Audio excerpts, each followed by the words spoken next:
Caledea is a self-published game that takes place in a fictional, medieval, early modern land where players will rule a kingdom in aggressive expansion against the other ones, and in fact continuously at war with the kingdoms of the other player or players. It is a game that came out in 2008 and went under my radar until very recently because from the pictures I'd seen online of the components and the map, I really thought that this was a Euro game, not a war game. Then I started reading other things that seemed to indicate that this is a war game, not a Euro. So I became curious, I wanted to try it, and after playing it I'm still not 100% sure whether this is a war game or a Euro game. So today I'm gonna talk about the game, I'm gonna show you how it works, and I don't know, maybe in the end you can help me decide.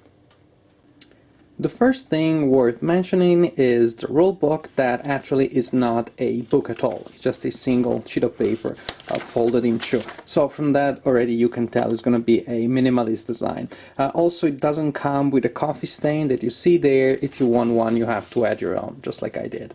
The game comes with two maps, and you can play the game using only one of these, and they suggest that for beginners I would not recommend doing that because the game is much more fun if you play combining the two maps. Now also I think it's kind of neat that you can combine these two maps in a variety of different ways and they still connect well, they still make sense. So actually from these two maps there are a couple of different boards that you can create. The game can have up to 4 players, and each player will have one of these cards representing the kingdom that the player will lead during the game. Each kingdom has the same basic types of information, which are the resources that the economy of the kingdom is based on, the number of actions that the kingdom has each turn, the starting units, and then the cost in gold to execute certain actions, which are, for example, upgrading infantry to cavalry or cavalry to general, building a tower, upgrading the tower to a castle, or to use the special ability that different kingdoms have. As you can see, the basic actions are the same, but the cost and the power is different. In fact, for example, you can have kingdoms that have more actions per turn and more starting units, but then doing things for them is more expensive. You can have other kingdoms like this one, only 2 actions per turn, not many starting units, but then upgrading things is very cheap. So different kingdoms will play differently, and each of them will have pluses and minuses. Next, each player needs to establish a capital in an area that has both of the resources listed on the kingdom card. So in this case, Portalia would be able to establish a capital here. Then you just place the capital marker, and you also get a fortification, a tower that comes with it, and you also place in your capital the number of starting units that is listed on your card, and this would be the ones for Portalia. There are 3 types of units in the game. There is infantry, which is this cube with the blank side up, and infantry moves 1 space per turn and rolls 1 die in combat. Then you have cavalry, is the same cube, just flipped with that symbol up, and cavalry moves 2 spaces and rolls 2 dice in combat. And then you have generals, and generals move, of course, 3 spaces and roll 3 dice in combat. So what you need to do is at the beginning you spend your actions to move your units. So this is not the initial thing. You use your action to move your units. You spend an action point to move one of your units independently or to move a group. As long as they move together is only 1 action. What you're trying to do is to reach other areas such as this one, which have both of your resources. In this case, this would fit. If you manage to reach one of those areas, then you establish an outpost. You place one of those markers to remember that that's one of your outposts. You immediately get a free infantry, and you also get some gold, which you will place in your personal bag, and you will use it later, spending other actions to upgrade your units. So that really is the basic idea of the game. You move your units around, you establish more outposts, that gives you more money, you spend that money to build fortifications and improve your units, and you move them around more, get more outposts, get more money, improve them more. But this is not Settlers of Caledea. There will be a time, a moment, where you switch from the strategy of building your empire to the one of attacking the enemy. There will be a time where your units will probably enter the same space as the units of your opponent, and then in that case, if units are in the same space, you immediately have a battle. The way it works is very simple and very abstract in a way. Oh, we lost the general there. The attacker chooses a unit to send in the battle is only one, and the defender will choose a unit to send against that one. It will only be one unit at a time. Then each player will roll the number of dice associated with that unit. So generals roll 3 and infantry rolls 1.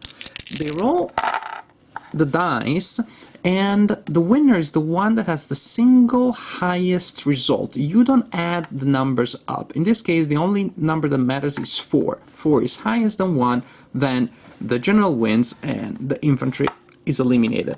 But suppose that this was the case, it doesn't matter how many dice the general rolled, 5 is highest than anything else, then higher than anything else, then the general is dead. And then the attacker will have to send in somebody else, and you will have another round of battle.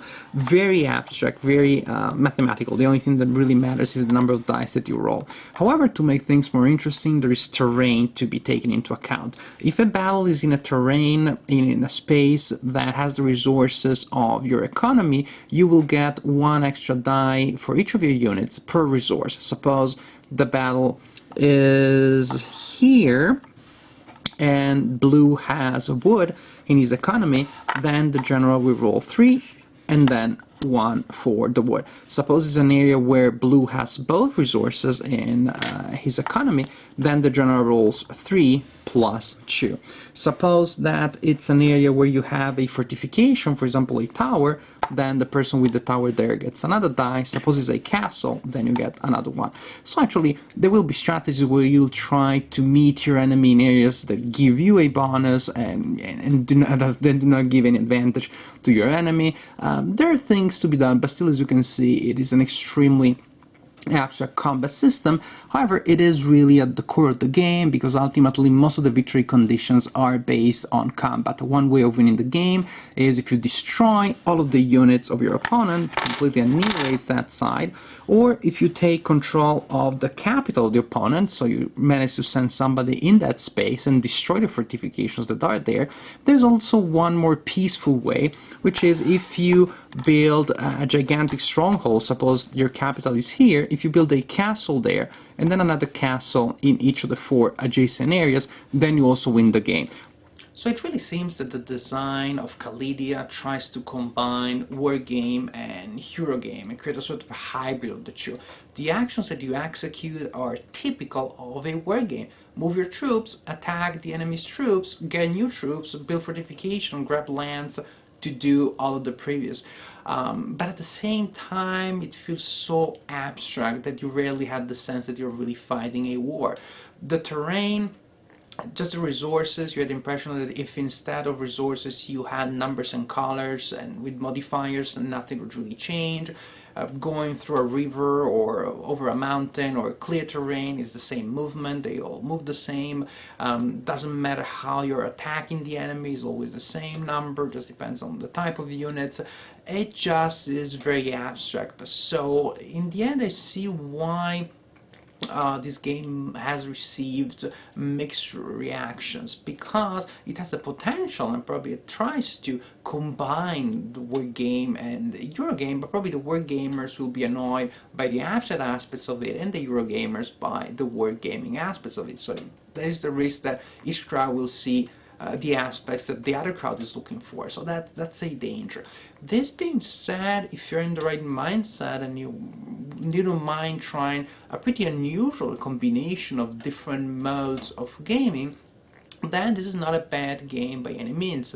It is easy to learn, it moves fast, it plays relatively fast. The games will start more or less in the same way, because at the beginning the players will just run in all directions, try to grab as many lands and outposts as possible. But then once they start building up their army, then there are different strategies. Some players will be more aggressive, some more conservative, some trickier, some more straightforward. So there will be different things that can be done, and it can be fun. the kingdoms play differently according to the different values and stats that they have. Some of the abilities seem to be more powerful than others, but then you just, either you give everybody the same abilities, or you give the more powerful abilities to the less experienced players, and that actually helps creating balance. I don't think it's a big problem. So again, it is a game that can give you an interesting experience, but I think it's hard to be enthusiastic about it because you really have to be in the right mindset, and you probably have to play it several times before you get to appreciate it and to enjoy it. You have to move from the, oh, this is not what I expect, it's not the word game or the Euro game I expected, to, oh, well. But again, you can get there, but you need to play it a little bit.